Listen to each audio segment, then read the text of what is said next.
येन था उसका नाम। येन बहुत नेक, दयालु और मददगार था।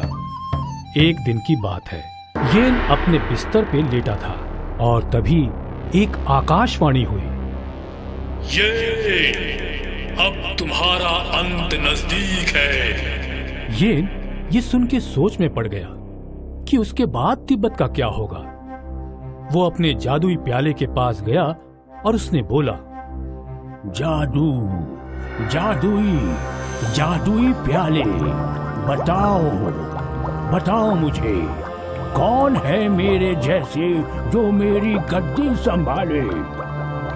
जादुई प्याला में वायु दिखा। वायु उड़ सकता है और वो हवा पे काबू कर सकता है। वायु बहुत शक्तिशाली है। ये देख येन खुश होता है और फिर अचानक वायु अग्नि में बदल जाता है। अग्नि के पास ज्वाला की शक्ति है। आग उसे जला नहीं सकती और वो आग पे काबू कर सकता है। ये ना बहुत खुश हुआ।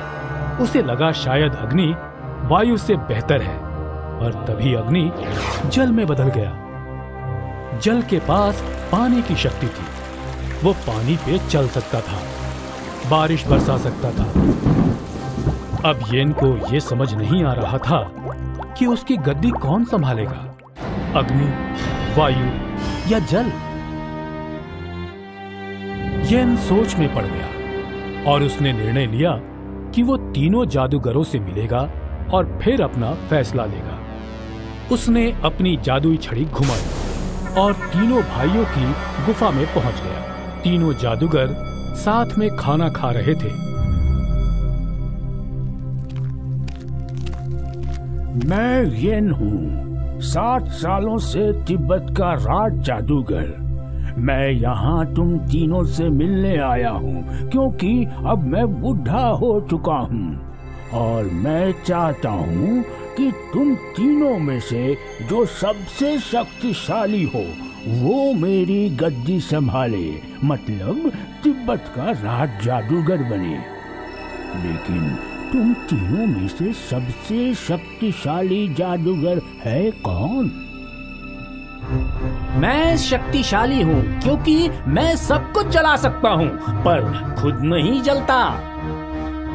मैं भी शक्तिशाली हूँ क्योंकि मैं वायु का रुख मोड़ सकता हूँ और उड़ भी सकता हूँ। और मैं भी शक्तिशाली हूँ क्योंकि मैं बारिश बरसा सकता हूँ और पानी पे चल सकता हूँ। मैं तुम तीनों को परखूंगा और खुद पता लगाऊंगा कि तुम तीनों में से सबसे शक्तिशाली जादूगर है कौन। लेकिन इसके लिए तुम तीनों को कल मेरे साथ जंगल चलना होगा। अगले दिन तीनों जादूगर भाई येन के साथ जंगल की ओर निकल पड़े। जंगल में पहले उन्हें एक खूंखार शेर मिला। शेर को देख येन घबराया। शेर ने जादूगरों का शिकार करना चाहा और जैसे ही शेर झपटा, अग्नि ने उस शेर को जला डाला। बहुत खूब अग्नि, तुमने हम सब की जान बचाई। तुम शक्तिशाली हो। येन को अग्नि की फुर्ती बहुत अच्छी लगी। वो लोग आगे चलने लगे। थोड़ी दूर चलने पर उन्हें राह में एक दलदल नजर आया। येन सोच में पड़ गया कि अब वो लोग दलदल कैसे पार करेंगे। तभी वायु ने आसपास पड़े पत्थर देखे और उन सबको एक कतार में लगा दिया, जिससे एक रास्ता बन गया। वायु, बहुत अच्छे, तुमने तो नया मार्ग बना दिया। तुम बहुत शक्तिशाली हो। येन को वायु की समझदारी पसंद आई। कुछ दूर और चले तो अचानक आग की लपटें नजर आई। जंगल में आग फैल रही थी। तभी जल ने पानी बरसाया और आग बुझ गई। बहुत अच्छे जल, तुमने तो पूरा का पूरा जंगल बचा लिया। तुम भी बहुत शक्तिशाली हो। अब येन सोच में पड़ गया कि तीनों भाइयों में सबसे शक्तिशाली कौन है, अग्नि, वायु या जल। येन ने थोड़ी देर तालाब के किनारे विश्राम करने का आदेश दिया और विश्राम करते समय येन की नजर एक तोते पे पड़ी जो पंख फैला के उड़ रहा था। फिर येन की नजर एक सांप पे पड़ी जो बहुत फुर्ती से रेंग रहा था। और फिर येन की नजर पास ही तालाब की एक मछली पे पड़ी जो बड़े चाव से तैर रही थी। और अब येन की समझ में आया, तुम तीनों भाई अलग हो, जैसे इस जंगल में रहने वाले जीव। ये देखो, सांप, तोता और मछली।